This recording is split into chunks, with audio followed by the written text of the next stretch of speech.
Hello everyone, this is Vijeta. Once again, I welcome you people on my channel Vijeta Eduta. आज मैं फिर से आप लोगों के लिए एक नया पोएम लेकर आई हूँ। इस पोएम का नाम है stopping by the words on a snowy evening. ये पोएम क्लास 8 के JCERT के इंग्लिश बुक डैफोडिल से ली गई है और ये चैप्टर नंबर या यूनिट नंबर 4B है और इस पोएम को लिखने वाले पोएट हैं Robert Frost. So let's know something about Robert Frost. Robert Frost, he was born in 1874 and he died in 1963. He was an American poet who has written beautiful poems on nature and life.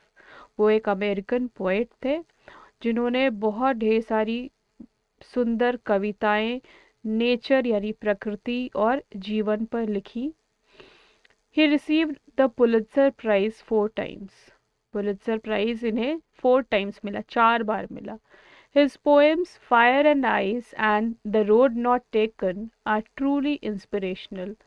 इनके द्वारा लिखी गई 2 कविताएं fire and ice और the road not taken. Fire and ice आप लोग जब class 10 में जाओगे तब ये कविता आपको पढ़नी है। द रोड नॉट टेकन ये क्लास 9 में है। ये पोएम आप लोग को तब पढ़नी है। ये 2 इंस्पिरेशनल पोएम्स थी इनके द्वारा लिखी गई। So let's start with the poem.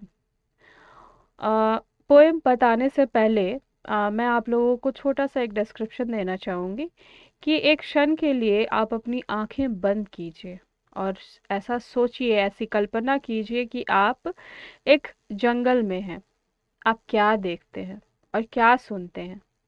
क्या आपको कुछ आवाज़ें ऐसी नहीं सुनाई देती जो डराती हैं आपको?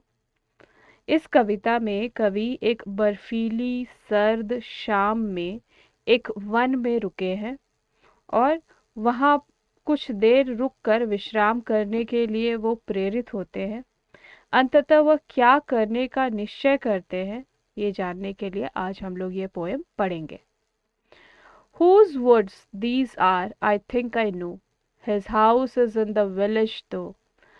He will not see me stopping here to watch his woods fill up with snow.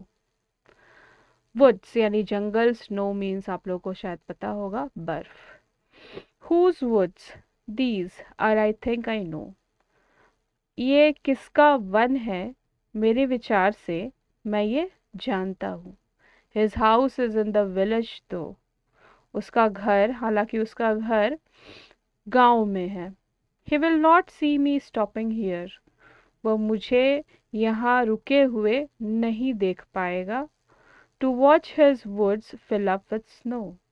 और उसके वन को जो कि बर्फ से भर गया है, बर्फ से ढक गया है, उस वन को देखने के लिए अगर मैं यहाँ रुक जाता हूँ तो यहाँ इस वन का जो ओनर है, मालिक है, उसे ये पता नहीं चलेगा क्योंकि उसका घर कहाँ है? विलेज में, गांव में है और काफ़ी दूर है। कवि सर्दियों की एक शाम को अपने घोड़े पर बैठकर भ्रमण करने निकला है और भ्रमण करते करते वो एक वन में पहुंच गया है और वहाँ वो कह रहे हैं कि मेरे विचार से मैं जानता हूँ कि ये जंगल किसका है। हालांकि उसका घर गांव में है, वो मुझे नहीं देख पाएगा कि मैं यहाँ बर्फ से भरे हुए उसके वन को देखने के लिए रुका हूँ। This is the essence of the stanza.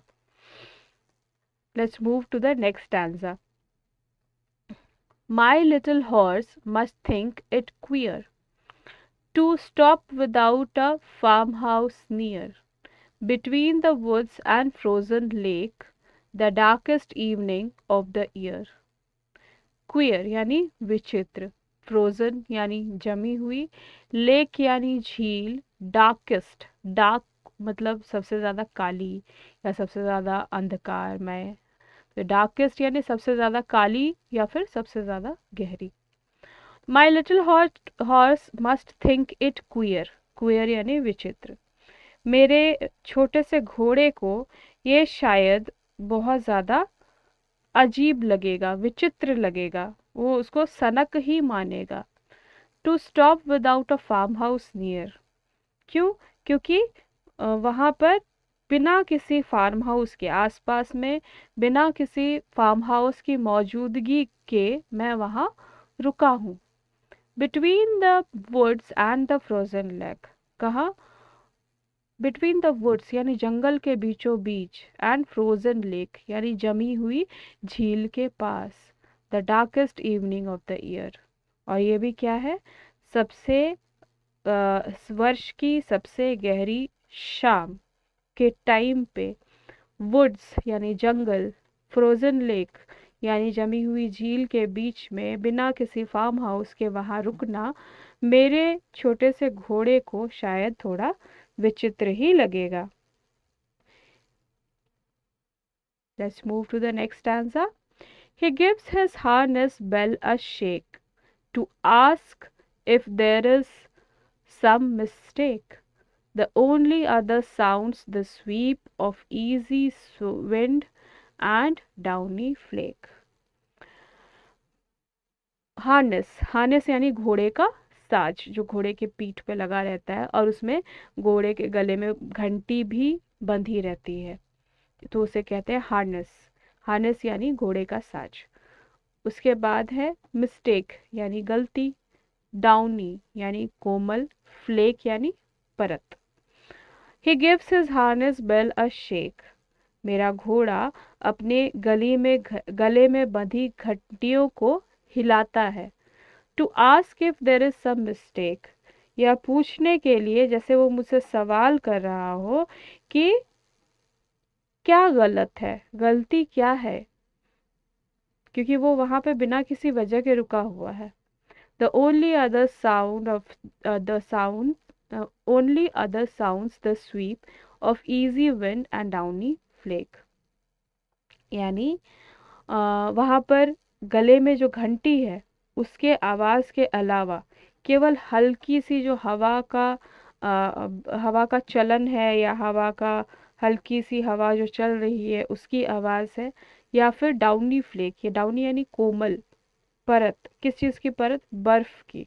और वो जब परतें एक दूसरे से टकरा रही हैं झील में, तो उन परतों की आवाज सुनाई दे रही है।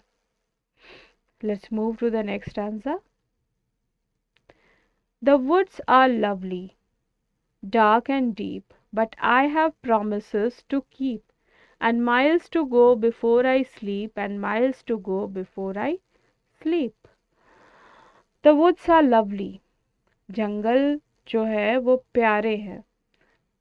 डार्क यानी अंधकार भी प्यारा है, और वो घना है। अंधकार कैसा है? घना है। जंगल तो प्यारे हैं और अंधियारे हैं और घने भी हैं। But I have promises to keep, लेकिन मुझे किए गए वादे भी तो निभाने हैं। And miles to go before I sleep, and miles to go before I sleep, और मुझे घर पहुंचकर अपने बिस्तर पर सोने से पहले मीलों का सफ़र तय भी करना है। ये सोचकर पोएट वहाँ से चला जाता है। उसका जाने का मन नहीं है, पोएट के जाने का मन नहीं है, क्योंकि उसे जंगल पसंद आ गया है, वहाँ की शांति पसंद आ गई है, वहाँ का अंधकार पसंद आ गया है, वहाँ की गहराई पसंद आ गई है। लेकिन उनके द्वारा किए गए वादों के कारण उन्हें वहाँ से जाना पड़ेगा, ये मजबूरी पोएट दिखाते हैं। सो यहाँ पर ये पोएम एंड हो जाता है। आई होप कि ये वीडियो आप लोगों को पसंद आया होगा, और जितने डिफ़िकल्ट वर्ड्स मैंने बताए वो भी आपको समझ आए होंगे। If it is so, please like my video, share it with others, and do subscribe my channel for further videos. Thank you.